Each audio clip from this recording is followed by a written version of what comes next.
anna rajulan minal a'rab, bahwasanya pada suatu hari ada seorang laki-laki dari penduduk Badui, ja'a ilan Nabi sallallahu alaihi wasallam, kemudian datang kepada Nabi sallallahu alaihi wasallam, fa amana bihi wattaba'ahu, ia beriman kepada Nabi dan mengikuti Nabi dan ingin setia bersama Nabi.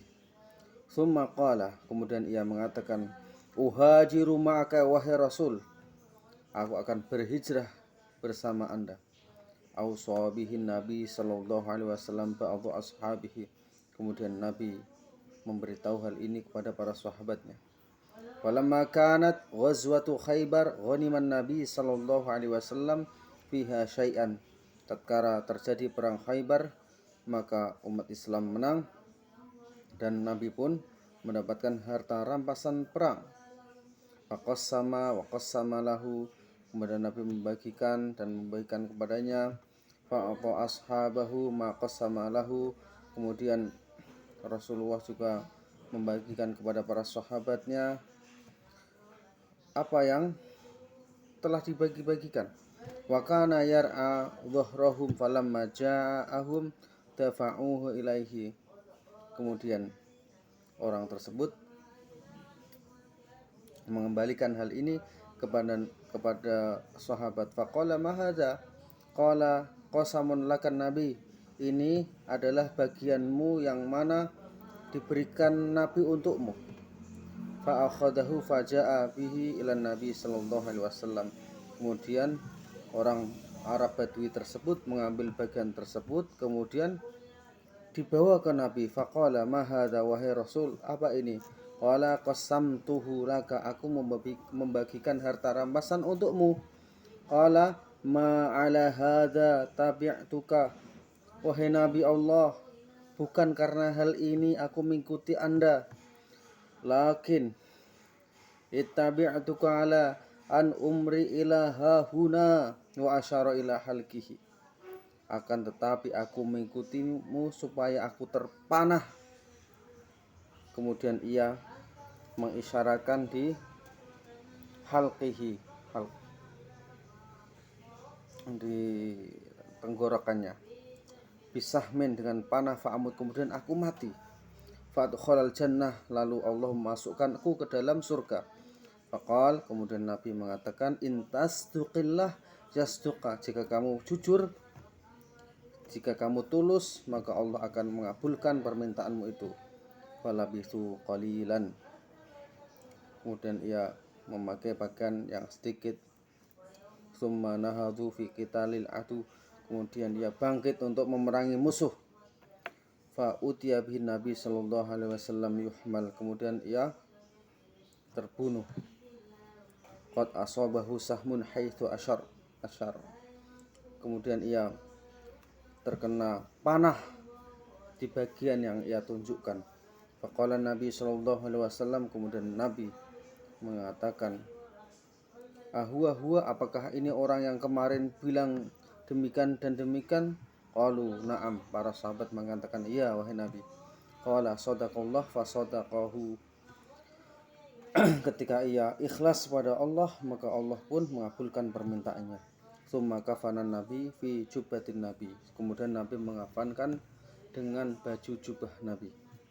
Summa qaddamahu fa shalla alaihi, kemudian mayat tersebut atau orang Badui tersebut diuruskan jenazahnya, kemudian Nabi mensolatinya. Wa kana fi ma dhahara fi sholati, tatkala Nabi salat, Nabi berdoa, Allahumma hadza abduka, ya Allah, ini hambamu, kharaja muhajiran fi sabilillah, ia pergi berhijrah di jalanmu. Faqutila syahidan, maka ia terbunuh dalam keadaan mati syahid. Ana syahidun ala dzalik, saya sebagai saksinya. Akhrajahu Abdur Razzaq, hadis ini dikeluarkan oleh Abdur Razzaq wan Nasa'i dan An-Nasa'i, wa Tahawi dan At-Tahawi. Kemudian perkara selanjutnya dalam masalah mengkafani jenazah adalah wal muhrim, adapun orang yang sedang berihram, yukafanu fi thawbaihi alladhi mata fihima, dikafani dengan 2 helai kain yang mana ia pakai, yang mana ia mati dengan membawa atau memakai kain itu. Liqaulihi sallallahu alaihi wasallam, hal ini disabdakan Nabi sallallahu alaihi wasallam tatkala ada orang yang sedang ihram, alladzi waqasathun naqah, yang mana ia terpijak ontanya. Kata Nabi, wa kaffinu fi thawbaihi alladzi ahrama fiha, dan pakaikanlah dengan kain kafan 2 helai yang mana dipakai ketika dia ihram.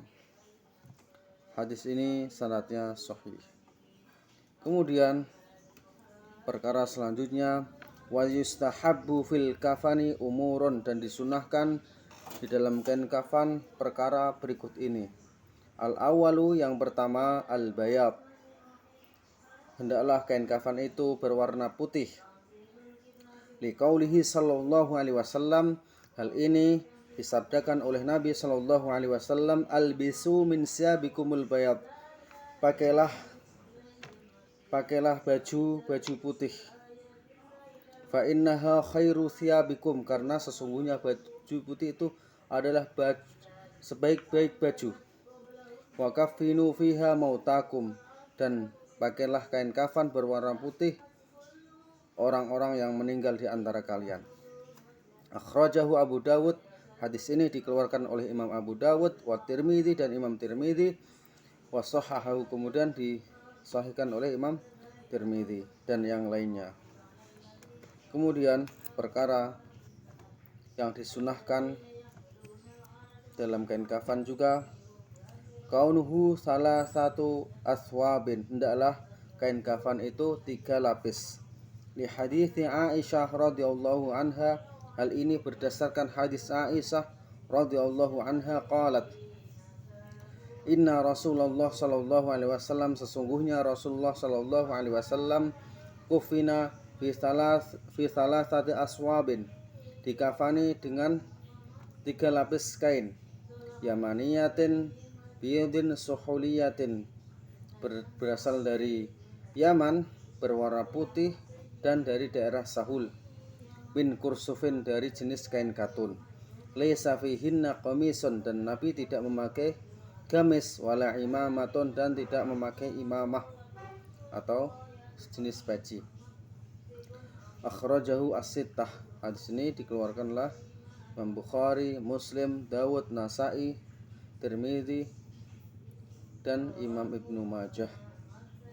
Perkara yang disunahkan dalam kain kafan yang selanjutnya adalah ayakuna ahaduha thawbi hibratin, hendaklah salah satu di antara 3 kain kafan itu adalah kain kafan yang bergaris-garis. Idza tayassara, jika mudah dicari atau jika memudahkan baginya untuk membelinya. Liqaulihi sallallahu alaihi wasallam, hal ini disabdakan oleh Nabi sallallahu alaihi wasallam, idza tuwfiya ahadukum fawajada syai'an, jika di antara kalian itu wafat kemudian kalian memiliki harta untuk membeli kain tersebut, fal yukaffinu fi thawbi hibratin, maka hendaklah membeli kain kafan atau hendaklah memakaikan kain kafan salah satunya dengan hibarah, kain kafan yang bergaris-garis.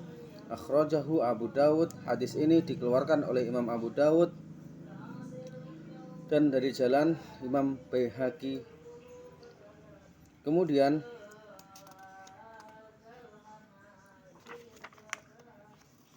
perkara selanjutnya adalah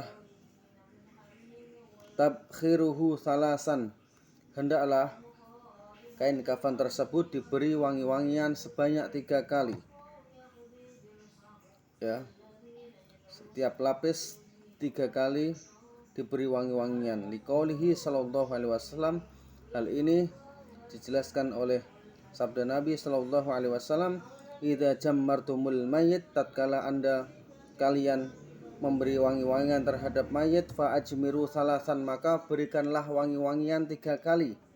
Akhrajahu Ahmad, diriwayatkan oleh Imam Ahmad, wa Ibnu Abi Syaibah dan Imam Ibnu Abi Syaibah, wa Ibnu Hibban dan Imam Ibnu Hibban dan yang lainnya. Kemudian perkara yang disunahkan selanjutnya adalah wala yajuzul mughalatu fil kafan, dan tidak boleh memakaikan kain kafan yang mahal atau berlebih-lebihan, wala ziyadah ala salasah, dan tidak boleh lebih dari 3 lapis, li'annahu khilafun ma kufina fihi Rasulullah sallallahu alaihi wasallam, karena ini menyelisihi sesuatu yang dikerjakan Nabi, atau ketika Nabi dikafani dengan 3 helai, kama taqaddama fil mas'alatis sabiqah, sebagaimana telah dijelaskan dalam permasalahan yang lalu. Wa fihi, karena juga idha'atun lil mal, ini menyia-nyiakan harta, membuang-buang harta, tidak ada manfaat banyak. Wa huwa manhiyun anhu, dan ini dilarang. La siyama wal hayyu aula bihi, dan orang yang masih hidup tuh lebih utama dipakaikan pakaian yang bagus. Qala Rasulullah sallallahu alaihi wasallam, Nabi sallallahu alaihi wasallam bersabda, "Innallaha kariha lakum salasan", sesungguhnya Allah tidak suka atas kalian 3 perkara, qila wa qal, gosip, wa idha'atil mal, dan membuang-buang harta, menyia-nyiakan uang, wa kasratus su'al, dan banyak bertanya. Akhrajahul Bukhari, hadis ini dikeluarkan oleh Imam Bukhari, wa Muslimun, dan Imam Muslim, wa Ahmad, dan Imam Ahmad. Kemudian perkara selanjutnya yang disunahkan atau diperintahkan dalam mengkafani jenazah, wal mar'atu fi dzalika karrijal, dan wanita dipakaikan kain kafan seperti atau sama dengan laki-laki. Itla dalilu ala tafriq, karena tidak ada dalil yang membedakan tersebut. Amma hadis Laila binti Qaif as-Saqafiyah, adapun hadis Laila binti Qaif as-Saqafi fi takfini ibnatihi fi khamsati athwabin, di dalam mengkafani anaknya Nabi, yaitu 5 helai kain kafan, fala yasihhu isnaduhu, tidak sahih sanadnya, li'anna fihi Nuh bin Hakim as-Saqafi, karena ada seorang perawi yang bernama Nuh bin Hakim as-Saqafi, wa huwa majhul, dia termasuk perawi yang majhul, kama qala al-Hafidz Ibnu Hajar wa ghairuhu, sebagaimana dikatakan oleh Imam Hafidz bin Hajar dan yang lainnya. Wa fihi illatun ukhra bayyana Az-Zailai fi Nasbir Rayah, dan juga ada cacat yang lain yang dijelaskan oleh Imam Az-Zailai di dalam kitab Nasbur Rayah. Wa nahwuhu ma zada ba'dhum, dan contoh-contoh yang lain fi qissati Ghusl ibnatin Nabi Zainab al-Muqaddimah, sebagaimana kisahnya memandikan anak Nabi, yang sebagaimana kisah yang terdahulu. Demikian, kurang lebihnya mohon maaf. Assalamualaikum warahmatullahi wabarakatuh.